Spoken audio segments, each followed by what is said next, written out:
அனைவருக்கும் வணக்கம். பிள்ளைத்தமிழ் பகுதி 2.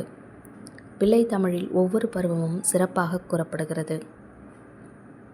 காப்பு பருவத்தில் பெரும்பாலும் வேண்டப்படும் தெய்வம் திருமால் அவர்கள். செங்கீரை என்றால் தண்டு கீரை என்று கூறப்படுகிறது. தாள் என்றால் தாலாட்டு ஆகும். சப்பானி என்றால் கை கொட்டுவது என்று அர்த்தம். அம்புலி என்றால் நிலவு ஆகும். அம்புலி பருவம் பாடுவது மிகவும் கடினம் என்று கூறுவர். புலவர்க்கு அம்புலி புலியாம் என்று கூறுவர் ஔவையார்.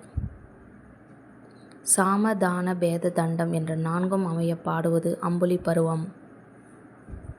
ஆசிரிய சந்த விருத்தத்தில் பாடப்படுவது பிள்ளைத்தமிழ். இதில் 16 சீர்கள் கூட பாடப்படும். பிள்ளைத்தமிழின் முன்னோடி பெரியாழ்வார்.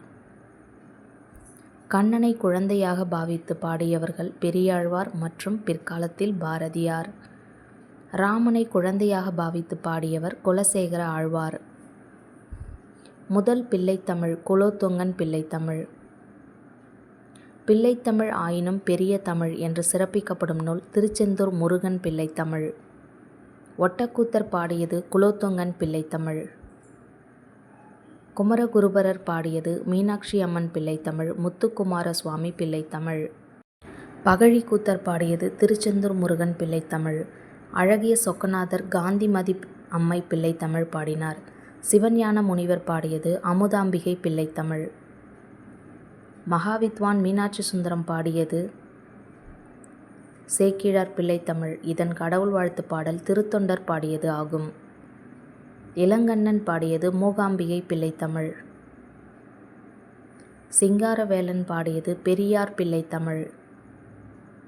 கே.எம். பாலசுப்பிரமணியன் பாடியது திருவள்ளுவர் பிள்ளைத்தமிழ். அன்பானந்தம் பாடியது மறைமலை அடிகள் பிள்ளைத்தமிழ். ஆமா சண்முகசுந்தரம் பாடியது அறிஞர் அண்ணா பிள்ளைத்தமிழ் கருணாநிதி பிள்ளைத்தமிழ். புலமைப்பித்தன் பாடியது பாவேந்தர் பிள்ளைத்தமிழ். தேவராசன் பாடியது பாவேந்தர் பிள்ளைத்தமிழ்.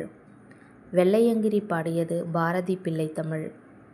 கனகராஜ் பாடியது கம்பன் பிள்ளைத்தமிழ். ராய சொக்கலிங்கம் காந்தி பிள்ளைத்தமிழ் பாடினார். குற்றாலம் அவர்கள் பாடியது இயேசுநாதர் பிள்ளைத்தமிழ். சண்முகம் பாடியது வீரமாமுனிவர் பிள்ளைத்தமிழ்.